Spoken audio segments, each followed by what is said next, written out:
Oh, what is going on, everybody? Hello! It is Pixel Parties here, and welcome back to the Great Ace Tourney. When we left off, there's some chaos going on in the pawn shop We here. met a dude named Egg. Poor guy. But apparently his jacket is supposedly his, and the jacket also supposedly hers as well. I don't trust either of them. If only there was someone who could solve this mystery. Go get him. Sherlock, help us, please. Let's talk. I know that's fascinating. Mr. Holmes, seem to be having an awful lot of fun playing with that machine. And gnawing at that bar of caramel. What?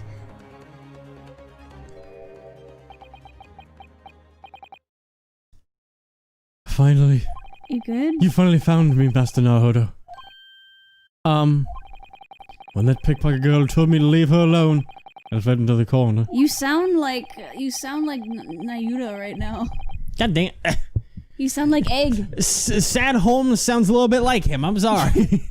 And the outcast Sherlock Holmes was forced to watch while everyone else had fun. Aw.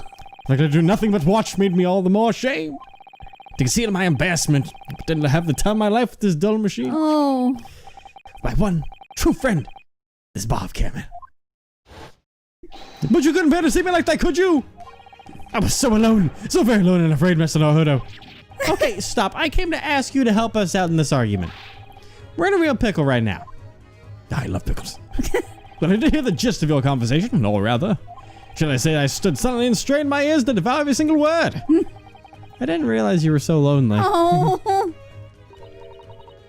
Oh, Mr. Holmes, my heart breaks for you. It seems the time has come. What? Mr. Holmes, you couldn't possibly mean you've completely worked out the situation? Miss Susano, look at me. A genius of deduction. I often stop and ask myself, were I to pawn myself off, how much would I be worth? Priceless. Looks like Mr. Holmes has something in mind. I have no idea if he'll be able to break through this stalemate. Is it time to unleash Sherlock Holmes' great deductions? Yes. Yeah. Stop? No. It's like, stop right there. Abso-freaking-lutely. I live for this. Well, hello there, Miss Gina. I see you're in quite the pickle. Oi, how late are you? What the hell have you been doing all this time? Oh? Being depressed. When a lady's in trouble, you gotta help her out on the double! What a lovely lady. Pardon me, but you are... Mr. Egg Benedict. You truly are one of those gentlemen much like a department store full of curious features. In any case, I'm prepared to present two unshakable conclusions about you. What on earth are you talking about? The first conclusion. You have another reason for coming to this shop. You dare not tell us why. And the second conclusion. You're planning a great crime that involves a considerable deal of money. Well, Mr. Benedict, how many pounds would you say my reasoning is worth? What? He's gone totally pale. Even though he's already white. Yeah. He's like, he's done it again. Sherlock Holmes knows it all. How dare you? What man of man are you? Yes, perfect. That's just the reaction I wanted from you, Egg Benedict.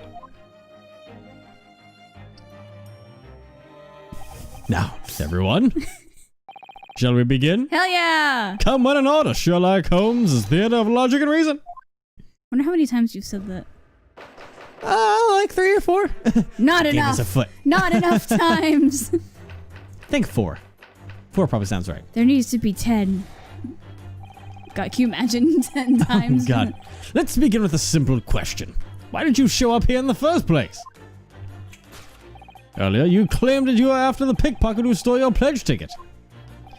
But that was a lie, wasn't it? You have some other reason. Indeed, the true reason you came here is right there in your hand. The alluring scent that brought you to the shop came from this job posting. But you holding your hand is until a hiring flyer from this shop. But upon close examination, you don't seem to be in dire need of cash.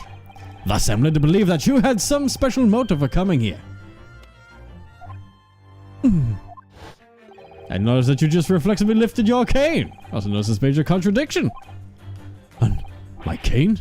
With balderdash? Your condition, of course, concerns your cane's ferrule. That should have originally been a metal ferrule on the tip here. However, there's nowhere to be seen. The cane's wooden tip lies bare before the world. As such, there can only be one conclusion. Though it may appear that a cane at first glance, the rod in your hand is actually no cane at all. Ha! You seem quite shaken there. What's the matter? Aye. Your action will guide us towards the answer to our next question. That question? What is the trident of that wooden stick? And your latest reaction to all but confirms my theory. Though you try to shroud the truth in darkness is illuminated by your cane's grip. I'll have you know that this struck me as peculiar from the very first moment I laid eyes on you. Feast your astonishment at this cane's grip. Perhaps I should call it a handle? Indeed, this cane is decidedly not a cane. Instead, it is clearly...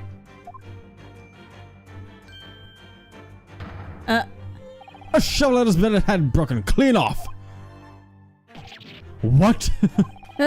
Here's the conclusion. Your true motive was to find employment at this shop for the sole purpose of digging up the floor. My word, what a dreadful time you've concocted. Okay, definitely a little off on that one. Honey, no. I would assume that's going to be one of those canes that turns out to be a sword. For murder. Murder. But that's not all, Mr. Benedict. We've only just begun. I love that vine. I'm afraid I must expose your grand crime here now. Don't be absurd. You say you intend to dig up the shop's floor? With a broken shovel of all things? Then tell me what exactly would I hope to find beneath this dilapidated shop? Oh, don't. Ignoring the practically non-existent possibility of untold riches being hidden here. Exactly what would I stand to gain from doing such a thing? Nothing, I say. Sorry to break it to you, but there is indeed a reason to dig up the floor in this shop. You know it yourself, after all, don't you, Egg Benedict? The clarity with which your the clarity with which your lives declares the truth surprises even me. What? So, why would you sneak into this shop and dig up the floor?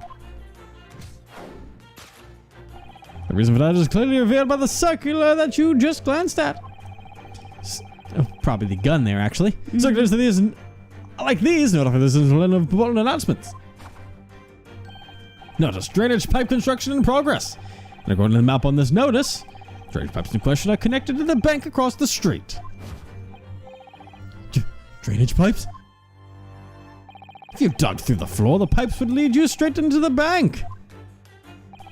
But if the bank across from us is a large underground vault. Really? You just giving him all this. Thus your aim was to use the underground tunnel and carry out the bank heist extravaganza. Extravaganza? A heist with egg. And at last we arrive at the heart of the matter. What sort of prize awaits you in the bank's underground vault? What? As it happens, a little birdie in Scotland Yard gave me an inkling at this prize's identity. Of course, you know the secret as well. Isn't that right? What are you going on about? I don't know anything. I believe we're about to touch upon such a rather intriguing proof that you say otherwise. What you are truly aiming for is scrawled right here on this postcard. That postcard shows the World's Fair. As we near the grand opening, the final preparations are in full swing. The government issued a supplementary grant to expedite completion of the Crystal Tower. And that very grant is being protected within the bank's underground vault. Really? Really? Thus, your extravagant evil master plan can only be Eureka. Sherlock, stop telling him these things. You plan to steal the fair's supplementary grant from within the vault. By the way, this is a guarded secret even among the police. Keep this between us. Sherlock, why did you... Oh. Stealing special funds. We'll see about that, but... And there you have it. The great deductions for Sherlock Holmes have been revealed. Oh, God. All over the place as usual, my man. He really would be amazing if he just looked in the right spots. Yeah. Here we go again. Excuse me, Mr. Holmes. Ah. Hey, what did you think of that one? That logic was so hot, I believe this detective is single and lonely. Was that part about the bank vault across the street really true? Indeed, it's a secret amongst the British government that only the top of the top know. Inspector Gregson told me about it. He made me promise him not to tell anybody. You good there? So he's self-aware. Christ. Except you just shouted it out for the whole world to hear. Right. Hang on a second. Why would Mr. Benedict even know about such a top-of-the-top level secret? Ha! Obviously that's because he is a villain. But what if Mr. Benedict was actually a clueless villain? Surely he'd rush to buy a new shovel right away after hearing a secret like that. Huh. No, far from that. Even someone like Hatch, who seems like a nice guy, might start digging on the floor at night. I'm no villain, I tell you. Well, now you all see the lesson in this, right? Information must be handled as if it were the greatest prize of all. When someone leaks toxic information, there's no taking it back. I'll keep that in mind next time I come to you for advice, Mr. Holmes. As you should. He's self-aware in many ways. He's like, yeah, careful, because oof. Yeah. Well, Naruto, is it time for the same old song and dance? Of course. Let's review those great deductions. Now let us start over again. Come one and all, the Sherlock Holmes is there to have loves your reason. Part 2. Hell yeah. The Redux. The Redux. Alright, let's review it. Hold the Mr. Holmes. Yes, so he's going to do the same thing over again with the dig and tunnel. He's going to be like, alright. Let's get the simple question. He claims stuff it wasn't a lie, I have another reason. The true reason you came here is right there in your hand. Am I excited to this shop again for this job posting? Probably not. No. According to Mr. Holmes, Eggs Benedict's plan was to become an employee here. I'm sorry. To become an employee here and dig a tunnel into the shop. Yes, supposedly his aim is the funds within the underground bank vault. But I'm not sure how successful he would be if he used a broken shovel. Which means he was most likely aiming for something else, right? Why'd he show up now of all times? Well, let's take a look around. Obviously, it's his top hat. Or it's going to be his cane. Let's examine that a little bit. Even his cane's grip has a shiny finish. British gentlemen never cease to amaze. But I must say, I haven't really seen a grip like this before. Maybe it's the newest London fad. Not that I have any proof of that. Why don't you try parading down the streets with a cane in hand? The katana hanging from my hip would probably get in the way. They just clack against each other. Job posting. Alright, so there's their tie. Now, is there anything... Is this actually a job posting, or...? Indeed, this does appear to be a flyer advertising the shop. Let's take a look. Come on and pledge your life to meet me at Hatch's Pawnbrokers. Quite a spirited tagline, huh? Yes, and the same flyer is posted all over the shop. Sounds like he's eternally short-staffed. Mr. Benedict really come here seeking employment? I find that pretty hard to believe. Is there anything that we can see from behind? Oh, there's stuff on the back of this. Scribble. Oh, Let's read the scribble. What is that? I see a jellyfish. Oh? There's something scribbled on the back of this flyer. It's a jellyfish. Ah, what the heck? What does it say? It says, name, Gina Lestrade, height 5 feet 2 inches. Distinctive old green hat and waistcoat, wears an old blue bag and a white old shirt. These are all Gina's identifying features. What on earth? There's even a sketch of her right next to it. It's not a jellyfish. I see now. It's her hat. I bet she'd give us a smoke grenade to the face if we showed this to her. There's something about the shop written here as well. Hatch's Pawnbrokers, Baker Street, last day of redemption period, 15th of April. 15th of April? That's today. Where's Mr. Bang to have this? I would assume this is probably what's going on here. I like to imagine that we're just investigating. He's just standing like that, and we're just looking there at the paper while he's holding it, just like, huh. Oh. He's just like, The alluring scent that brought you to this shop came from this sketch of Gina.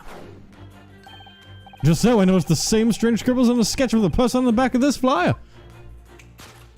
It looks like you've got some juicy information about this shop and little pickpocket lass. Just a moment ago, you claimed that you chased Gina to the shop after she stole your pledge ticket. But I'm pleased to see that your claim was nothing but lies. Instead, you came to the shop because of that memo. Today is the deadline, so you were keeping a close eye on Hatch's pawnbrokers. And you lay in wait until Gina took the stage. You would stop at nothing to chase this poor girl. You resort even to lies. This I'm led to believe that you had some special motive for coming here. I notice that you just reflexively lifted your cane. I also noticed this made your touch. Oh yeah, the cane, ball dash. Yeah. Alright, is this gonna change it all? Okay, the cane's ferrule. What's a ferrule again? Western canes often have a metal cover at the tip. Oh, so the metal part is what hits the pavement while you walk. Yet this cane doesn't seem to have one. It mean like it's just broke off somewhere while it was walking. What if that was the case, then he wouldn't be so shocked by Mr. Holmes's observation. So that means he really is hiding some sort of secret about his cane. Well, I would look at the handle. The handle. Evan down. But, Kane's turn. initials. Oh. Sister, look at this. There are English letters here. BC? Those must be initials. I hear that many Westerners engrave their initials on their possessions. I guess Sherlock Holmes would be SH then. That's right. So that means that the letters carved here should be... Oh? This is RC. Getting a strange feeling about this. RC. I'm gonna go with that.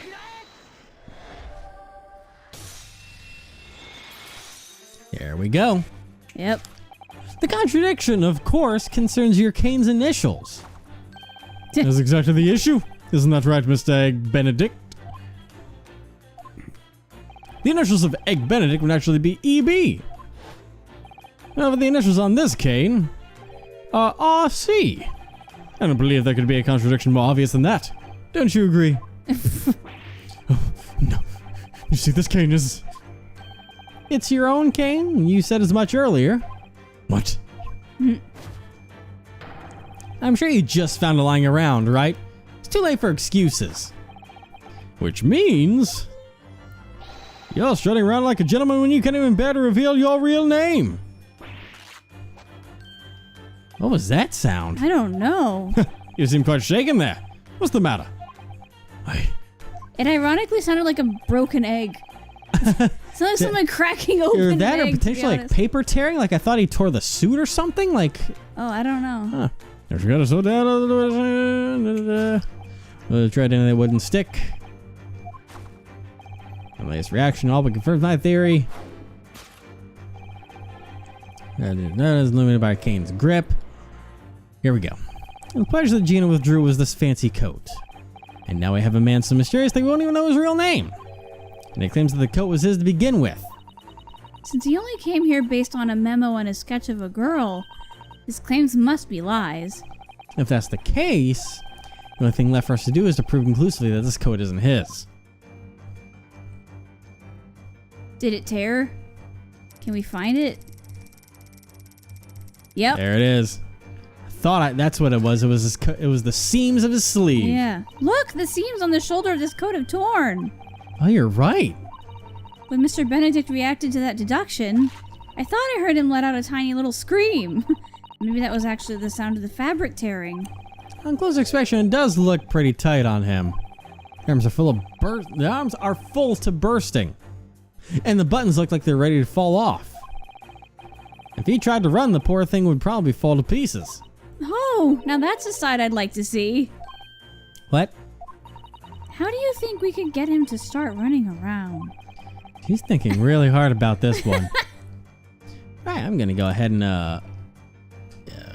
show Code enough of this and then seams. present that.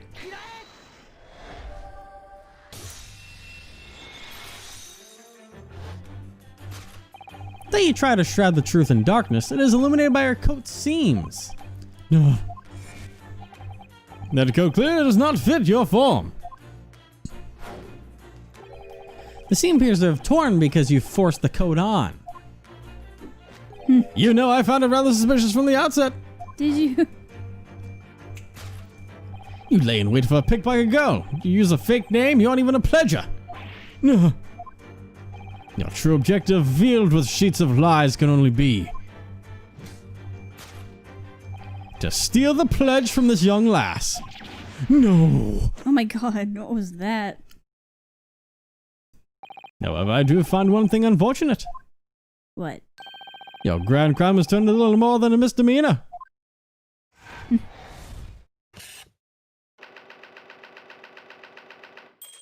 To seize a pledge. Alright, so he's definitely not robbing the bank, I don't think. No. Maybe. But that's not all, Mr. Benedict. We've only just begun. Afraid I must expose your grand crime here now.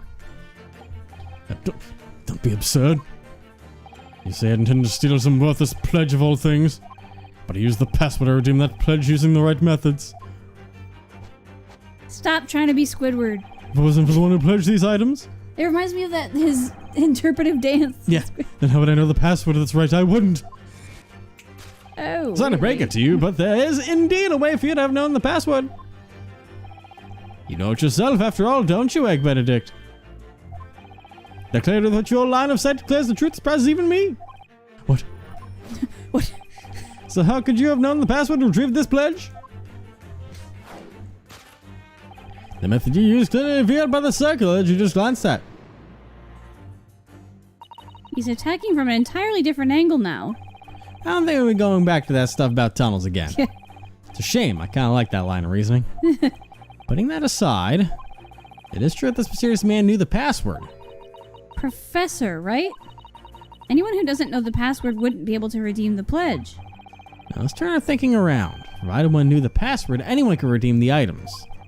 Does this mysterious gentleman have any way of learning the password? I'm sure there's something on the table here. Number one. Oh, okay. Is it gonna be? I thought it would have been the picture or something right here because I see a What's picture that there. next to the... What's that? Well, I think that's the thing that has all the stuff on it. Susa, look at this. Looks to be a memorandum written by Hatch. Ah, this says Professor. Wow, real secure. So I guess he just left the password up here for all the world to see. In very big, very easy to read letters. I'm having trouble not looking at it. Well, there we go. Nailed that's it. not very confidential, my dude. No. The method you use is clearly revealed by the memorandum that you just glanced at. When item was redeemed at this shop, old Hatch always has the same thing. The customer says the password and Hatch writes it down as a memorandum. He then compares the password to this register to ensure its validity. One would call that a reliable method for a shopkeeper of such an establishment. However, it's also a very reliable method to not let everyone steal sensitive information. To let everyone steal. Oh yeah. What do you mean? What do you mean? What he means is that you were at this shop well before you revealed yourself to us. You likely followed Gina into the shop when you saw her enter. As usual, Hatch wrote the password as a memorandum That's Holmes. Oh, No, as usual, Hatch wrote the password as a memorandum after she said it. they keep going back and forth. You stole a glance and learned that the password was Professor. And thus you carried out this pawn shop pilfering extravaganza. Extravaganza, la la la la la. La-di-da-di-da. And thus we've arrived at the heart of the matter. Why would you go so far for these pledges? What? I wouldn't think of an ill-fitted coat and a tiny music box disc would hold much value. There must be some secret behind your pursuit of these two items. Oh, what are you going on about? I don't know anything. I believe we were about to touch upon some rather intriguing proof that says otherwise. We're truly moving forward to scroll right here in this postcard. The drawn pledges were a coat and a disc that was found in the pocket. According to Hatch, they're hardly even worth a penny each. Despite their worthlessness, he was determined to steal these from Gina. How would that be? Perhaps we have a piece of evidence that can show us the reason why. Evidence? Alright, I'll take a look in the court record.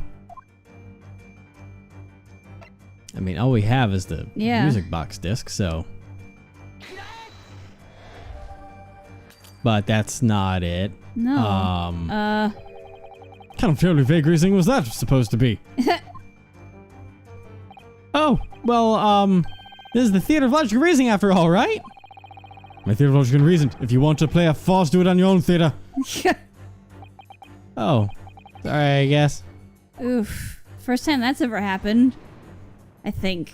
It might have happened before. About these pledges. He was so intent on getting his hands on them, but... I know what you're thinking. They can't be worth much money. That's used to. However, these items could have special meaning to certain people. Seems like we're reaching the end. We have to find this final clue that lies within the evidence. But we don't have it. Is that why we were supposed to say no? Because we didn't find the proof first before we came in here? Oh, no. Am I going to have to back out of this? I can't back out of this. It's not the armband, is it? No, this would be ours. At least it has a little name in there. What does that say? Asogi. You see the attorney's name embroidered here. Name of the armband's owner, Kazuma Asogi. Kazuma seemed to be entirely fixated on his exchange trip to the British Empire. Agreed, the truth that he was searching for must have been here in Britain. But lost his life before he could ever find that truth. His fervor and his hope still lie within his armband. Was it the armband? It's the only other thing we have, and if it's not that, then we have a problem here. I'm gonna make an alternate save quick. But we apologize for this. Did we go in advance? Did we rush too headlong into this? Were we too excited? Oh boy. Oof. That's not good. He's like, what are you doing? Totally vague reasoning was that I'm supposed to be. Yeah, it's like my theater. Okay, well, huh. Not these, but yes, that's... We've gotten... why would it let us get so far? Like, we've been inspecting everything. Huh. Is it just because I haven't... Well, I mean, the blood was... Oh! Did we have to inspect this first and then it's going to get updated? Oh, to Wait a minute. Yeah, that's exactly what that says. There's a small scrap of paper stuck here. Looks like it was written in a hurry. Is it someone's name? To McGundle. McGundle? You mean? Yeah, that goblin. It must be. That's a name I'll remember for the rest of my life. Why is that man's name here of all places? Wow. We just threw away 2 lives. Oh my god. God, I'm sorry, everyone. I'm sorry that we're dumb. Yeah. What you were truly aiming for is scrawled right here on this music box disc. What's this? To McGundle, it says. That weird goblin man who is now burnt to a crisp. Cosney McGundle, I remember his trial 2 months ago. He died a mysterious death in the Crown Court. A London gentleman whose true nature was that of a vicious moneylender wrapped in sin. Were you his friend? Or perhaps his henchman? This McGundle was definitely a short man. That tiny coat would fit him perfectly. Oh. Though we may not know your real name, Mr. Egg Benedict, I believe we have arrived at the final truth. There they go. Your goal is to collect the items that Cosmic Gunner left behind. Damn you!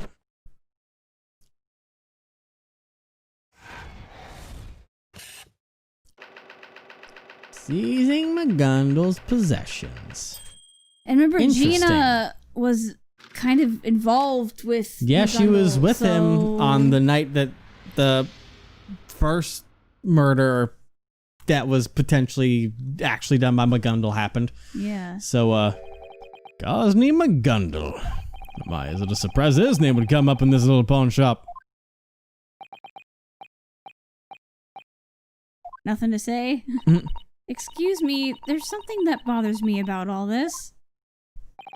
What is it, Mr. Snow? And we're gonna find out what it is next time. Oh boy, oh boy. Why would he want McGondle's stuff? I don't know. He seems like a rich dude. Yes. And it's it's both obvious and not obvious why Gina would want them. Like, because she was involved with him, but we don't know why. We still don't know much about their relationship. I mean, from what it was from at least if anything was true in his testimony, with their testimony when it happened, is that, she was a pickpocket and watched it kind of go down for the most part. But, a bunch of questions that we need to get answered. Look at this man.